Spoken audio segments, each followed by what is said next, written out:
all come into play. Kaya we have been doing a lot of nuclear science and technology research and applications. Yung mga pinakita namin, yung mga new things that we are doing because of new initiatives, new projects, and new expertise that has been coming in our way rin po. To clarify, not full support. Ever since we have been funded by the government, but siguro yung push din on our end, kasi syempre kailangan rin naman namin i-push yung mga projects na to.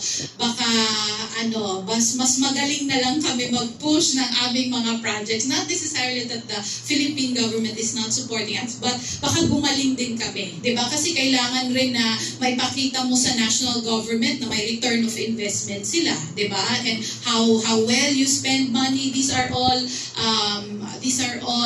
factors that come into play. Kasi when you ask money from the government, dapat magaling ka rin gumastos, diba?